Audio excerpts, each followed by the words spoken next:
মাত্র ৬০ টাকা, হ্যাঁ ঠিকই শুনেছেন, মাত্র ৬০ টাকা দিয়ে একটা চাল কুমড়ো নিয়ে এসেছিলাম বাজার থেকে। সেটা দিয়ে প্রায় ১,০০০ টাকার উপরে বানিয়ে ফেলেছি মোরব্বা। একদম অথেন্টিক রেসিপিতে এই চাল কুমড়োর মোরব্বাগুলো দেখতে একদম হুবহু বাজারের কেনার মতো, আর খেতেও মাশাআল্লাহ অনেক মজার। দীর্ঘদিন সংরক্ষণ করে খেতে পারবেন। চাইলে আপনি আপনার প্রিয়জনকে প্রবাসে অথবা দূরে কোথাও পাঠাতেও পারেন। তো প্রথমেই এরকম একদম পাকা দেখে একটা চাল কুমড়ো নিতে হবে। বাজারে কিন্তু এখন চাল কুমড়ো পাওয়া যাচ্ছে বেশ সস্তাতেই। আর আপনার বাসায় যদি থাকে চাল কুমড়ো গাছ তাহলে তো কোনো কথাই নেই, পেকে গেলে সেখান থেকে একটা চাল কুমড়ো নেবেন। ঠিক এইভাবে কেটে নিতে হবে। উপরের খোসাটা এমনভাবে ছাড়াবেন যাতে সবুজ অংশ বিন্দু পরিমাণও না থাকে। আর বুকার দিক থেকে সম্পূর্ণ বুকার যে নরম অংশটুকু সেটা ফেলে দিতে হবে, বীজ টিজ একটু যাতে না থাকে। ঠিক এইভাবে কেটে নেবেন। প্রথম দিকে একটু বড় বড় সাইজ করে কেটে নেবেন, এতে করে আপনার কাঁটা চামচ দিয়ে কেচাতে সুবিধা হবে।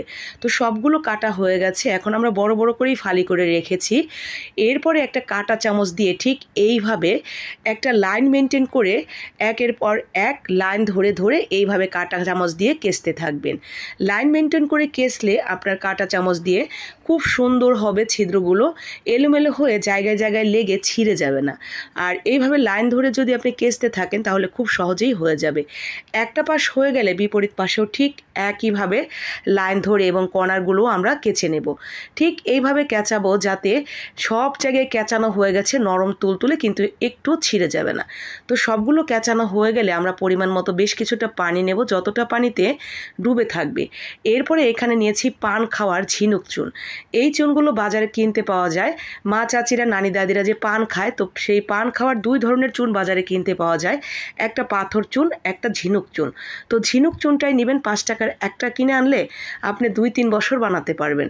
সেখান থেকে ২ থেকে ৩ চামচের মতো চুন দিয়ে ভালো করে গুলে নিয়ে সমস্ত চাল কুমড়োগুলো দিয়ে ১ ঘন্টা বা ২ ঘন্টার জন্য ভিজিয়ে রেখে দিবেন।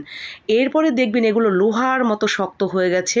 কেচানোর পর যে নরম হয়ে গিয়েছিল সেই ভাবটা আর নেই, এতটা বেশি শক্ত হয়ে গেছে মনে হচ্ছে মাত্রই আপনি গাছ থেকে টাটকা চাল কুমড়ো নিয়ে আসলেন।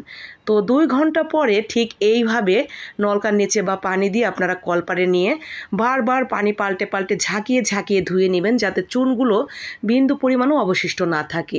প্রয়োজনে ৬ থেকে ৭ বার বা ৮ থেকে ১০ বার এরকম ধুয়ে ধুয়ে পরিষ্কার করে নেবেন। সুন্দর করে পরিষ্কার করা হয়ে গেলে এরপরে আপনি আপনার সাইজ মতো কেটে ছোট ছোট টুকরো করে নেবেন যেরকম আপনি বানাতে চান। এরপরে দিয়ে দিবেন পানি চুলায়। পানিটা উতলানো শুরু করলে জাস্ট আপনার ১০ সেকেন্ড পানি দিবেন। লাউ বলেছি, চাল কুমড়োগুলো জাস্ট গরম হলেই হলো, মানে চাল কুমড়োর গাটা গরম হলেই তুলে নেবেন। ১০ থেকে ২০ সেকেন্ড, এর বেশি না। তো এরপরে তুলে নিয়ে আমরা পানিটা ঝরিয়ে নেব এবং এই চাল কুমড়োগুলো গরম থাকা অবস্থাতেই আমরা এখানে প্রায় ১ কেজির বেশি চিনি দিয়ে দিয়েছি। আমি ১ কেজি দিয়েও তারপর আরও একটু দিয়েছিলাম। গরম থাকা অবস্থায় চিনি দিয়ে ২০ মিনিট ঢেকে রেখে দিবেন। চিনি গলে গেলে এরপরে চুলাটা অন করবেন। এরপরে আর কোনো তেমন কাজ নেই, গরম মশলা দিয়ে শুধু নাড়তে চাড়তে থাকবেন। একটা পর্যায়ে দেখবেন চিনি শুকিয়ে আবার পাতিলের ধারে এরকম চিনি জমে যাচ্ছে। ঠিক তখনই ভাববেন হয়ে গেছে। এরপরে একটা কিছুর উপরে নিয়ে এটা জোড়াতে দিয়ে দিবেন। ঠান্ডা হয়ে গেলেই দেখবেন একদম শক্ত হয়ে গেছে। তো দেখলেন তো, কোনো রকম ঝামেলা ছাড়া ঘরে বসে নিজের হাতেই মাত্র ৬০ টাকার একটা চাল কুমড়ো দিয়ে কতগুলো চাল কুমড়ার মোরব্বা বানিয়ে ফেললাম। দোকান থেকে কিনতে গেলে এই চাল কুমড়ার মোরব্বাগুলো ১,০০০ টাকাতেও দিত না। তো হয়ে গেছে, আপনি সারা বছর এগুলো রেখে খেতে পারবেন। ভালো লাগলে বানাবেন, লাইক কমেন্ট শেয়ার করে দেবেন।